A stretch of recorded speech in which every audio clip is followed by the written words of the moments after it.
Hi guys, I'm Santina Murin for TruVibesTV, and today I'm here at Stage AE with Sam, Alex, and Gabe from Magic Man. How are you guys doing today? Very good. Pretty good, feeling good. I'm excited to be here. So you guys have had a pretty busy summer so far, exciting. July 8th, you released your first full-length album as a band with 5 of you, correct? And then went on to headline a 6-show West Coast tour with at least one sold-out show. How does it feel, to headline your own tour? It feels great. We've been looking forward to it for a long time. It's a dream come true for us. We've been an opening band for a really long time, so being able to have enough of an audience that we can sell out, the Troubadour in LA and have all these people here for us was really surreal and exciting. How does it differ from being the opening act? Well, we play for much longer than when we play for an opening act. We play for like an hour instead of like a half hour, and we get to see, we immediately can tell that the audience recognizes our music and they know the words to our songs and they sing along with us, versus when you're an opening act, there's a good chance that no one knows who you are at all and you sort of have to win them over, and it's a lot scarier. So, I don't know. Thoughts? Yeah, I think you got most of it.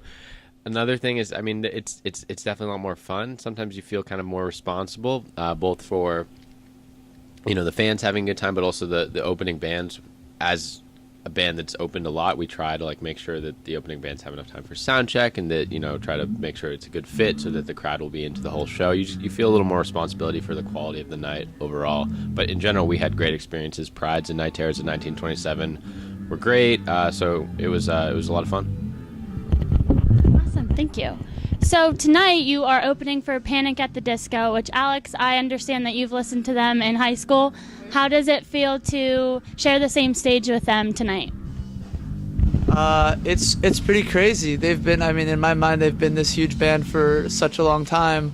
Yeah, and in everyone's mind. So when we came in the first show, and I just met Brendan Urie backstage, and all of a sudden we were like, co-workers almost doing the same thing. It was pretty crazy. They've been super nice to us. This tour has been a dream so far. One, we get to play for these massive audiences that are far bigger than any place we've ever played before. These beautiful outdoor pavilion venues for thousands of screaming, enthusiastic fans. And two, we get all these perks like catering and all these nice things. It's very professional shows. Well, this is all sort of new, the whole tour life and everything. You're adjusting to being on the road. How would you say, since it's all so new to you and everything, would you say that you have any really crazy stories or any fun experiences that you're willing to share? One of my favorite tour stories, it's a driving story, which is pretty relevant because we spend, I would say, 90% of our time in a moving vehicle going somewhere. And this was in a big traffic jam right outside New York. And we were in this weird situation where we were driving, and then there was an on-ramp with people merging onto the highway, but traffic was just stopped. People were outside of their cars, trying to, standing on their cars, trying to see what was going on. And Joey, our drummer, who goes by Cheeky J sometimes, this is a very cheeky maneuver that he pulled. He just basically takes our 15-passenger van and starts reversing up an open lane on the on-ramp. So he's going the wrong way up the on-ramp. Just a little bit dangerous. Yeah, totally dangerous, and then people are coming down the on-ramp, and everyone was moving at 5 miles an hour or so. Well, he just reverses all the way up the on-ramp and escapes the traffic while people are looking at us going the other way, and then all these cars start following us, and we had this line. It's like a revolution of cars, yeah, going the wrong way, and everyone was looking at us oh my God, what are we getting into, as they drove into this giant traffic jam. Yeah, I would say that's sort of a common theme of tour stories, is that things go wrong and you just sort of have to figure out a way to work with it, work with the situation, reverse onto the on-ramp. One night in Toronto, after the second song of our set, all of the lights in the house and all of the lights on stage just went out. It was pitch black, but the sound was still working, and we just kept playing, hoping hoping that they would come back on, and they didn't. And then fans started turning on their cell phone flashlights, and then like these orbs started appearing in the audience, lighting us up for basically the rest of the whole set. So it was this like disastrous problem, it seemed at first, and then it became just like a very unforgettable night with this like surreal floating orbs. It definitely seems like an unforgettable moment. Well, since you guys are so busy, I mean, do you have any times to yourself where you just want to write music, or are you just kind of focusing on, playing the shows, doing the next thing, or? Yeah, so Justine, who's another member of Magic Man, and myself are part of a band called Photo Comfort.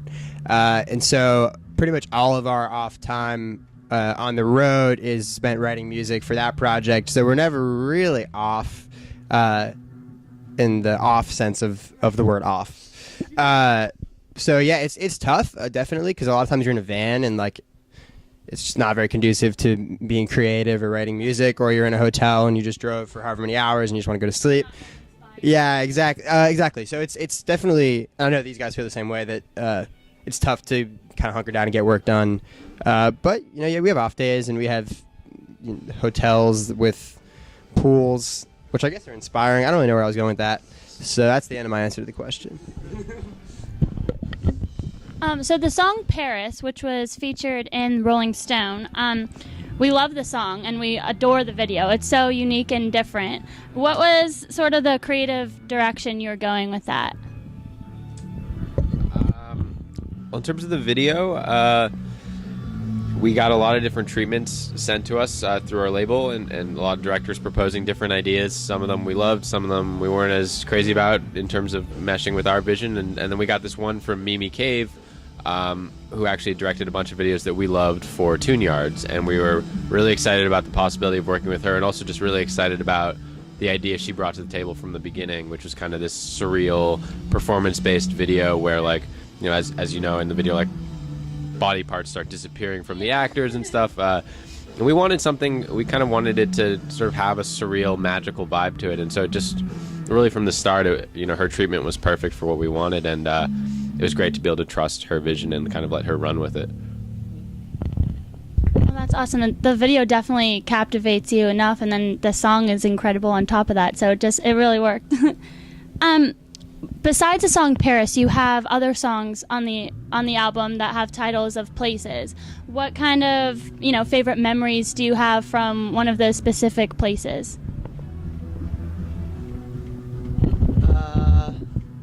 We've had some great times in Texas. We South by Southwest was when we were in college, at the very early stages of Magic Man, we got invited to play like one little showcase in like a little coffee shop way outside the city. But it was still sort of a very exciting little taste of festival life, of being part of something bigger where there were all these bands coming to this one place. And then recently we went back in March for like our first real South by experience, which was hectic but also just so fun. Get to meet up with all these bands that you've toured with before, because everyone's sort of there, playing shows, sometimes 2 shows every day, eating good food truck food. We love Texas. It's great. Forget the music, it's about the food, right? Well, you guys have a really distinct and unique sound. How would you classify your genre of music, if you had to choose? This is a tough one. I think at the heart of it, and I don't know if I've ever said this in an interview before, but I think at the heart of it, I like to think that we play just pop music, but sort of not pop in the sense of like top 40 pop, but we play music that people like to listen to and dance to. In terms of the production, it's obviously very synth driven, like a synth rock kind of sound, but sometimes I feel like you can get really like bogged down in like what genre you're part of, or like who's part. Sorry, my phone keeps vibrating and making little beeping noises. Yeah, so you can't hear that on the microphone.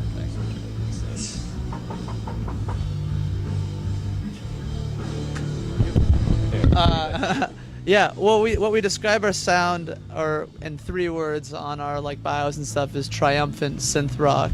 And then people go, why did you use the word triumphant? And it actually stems from one of our favorite bands, Explosions in the Sky, that we listened to a lot in high school. They have this like backstory of how when they first started the band, they were looking for a drummer, and they had a poster that said, seeking drummer for sad triumphant rock band, and then they found the perfect guy who sort of completed the band, and they have this sort of like epic triumphant sound that we try to bring into our music as well. So you just incorporated that. Yeah. Well, who would you say that you guys are most heavily influenced by, like musically? Besides Panic at the Disco, who's sound checking right now. Who are some of our influences? I mean, I would say in terms of musical influences, we listen to tons of different stuff. I can remember times when we talk about like an Animal Collective song in the studio or a Taylor Swift song. One big influence for us recently has been just the bands we've toured with. Like I think Walk the Moon, especially, we did our first big tour with them, and just in terms of everything from like, you know, the way they perform, their stage presence, to just like how to be a touring band and how to be good at it. Things we've learned from them and from a lot of the other bands we toured with, like Miss Mister was our first ever tour, New Politics, obviously Panic at the Disco. They just run such a professional and incredible show that you can't help but just kind of watch and like take notes on the little things they're doing. What would you say your biggest accomplishment has been so far in your career? That's a tough one. I mean, I just think being able to play music as a full-time job is our biggest accomplishment, because that's sort of the dream, is that you love something enough that you can make enough money to live. I'm not making a lot of money, obviously, barely getting by, but that's sort of once we got signed and we had a team together and we realized that we were able to do this full-time, that was sort of like everything that I've always wanted. So, and then as we get to play for bigger and bigger audiences, it keeps getting more exciting. But every day I just sort of wake up and I'm like, this is my job. I'm so lucky to have this job. When my mom saw our music video on VH1, that was definitely a big moment for me. Having my mom call and be like, your music video was on at 6 a.m. in the morning. And then they called again and said, you've been bumped up to the primetime slot at 7. I thought they meant 7 p.m., but they meant 7 a.m. Prime time. Early bird gets the Yeah, I would also say that for us playing at Boston Calling in May was a huge, at least for me, it was a huge deal. And most of us are from Boston, 4 of the 5 of us. Enjoy went to school there as well. So like being able to play at a festival in our hometown that is such a huge part of our hometown now, and it's become this really cool, exciting thing where we're from. We played first on the first like full day of the festival. It was supposed to rain, and we weren't really sure who was going to come out, but there was like 8,000 people there, and we started playing. The place was almost full, and it was just a really special moment for all of us to come back and be welcomed by our own sort of. Yeah. Well, you guys have come a long way since being in France, where you originally came up with your band name and started writing for this band specifically. Do you guys have any plans to go back? I can't wait to go back. I can't wait to, because it's my motherland. Sort of. My mom grew up in France, so literally my mother's land. And we're really excited about playing outside of the U.S. We're trying to make it to the U.K. in the fall, and then hopefully if we have, the next thing will be Paris, Germany, Then someday Asia would be great. I've never been to Japan. That's sort of a dream for me. Any spots? All those places sound so great. That many countries? I would love to go to Australia. I think all the Australian bands we've met have been really cool, and it just seems like they've got a cool sort of like maybe it's similar to the British music scene. I don't really know what I'm talking about at all, but it seems like it's cool and kind of focused less on like giant Katy Perry singles and more on like more indie and alternative music. So I would love to do that. I don't know if I just made a fool of myself in the light of the Australian music audience and just ruined all of our chances to go, but no, I've always heard good things. Aussie. We remixed their song Dreaming, and we're super excited it will be nice to do, this is a big tour with some big, very big venues, but it'll be nice to also get back down to like the more intimate venues that are a little more affordable for fans to come to and feel a little more involved in getting people there. Hey, and just lastly, because we are called True Vibes, we just kind of want to know what sort of vibes you put into your music and what kind of vibes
Nighttime movie soundtrack.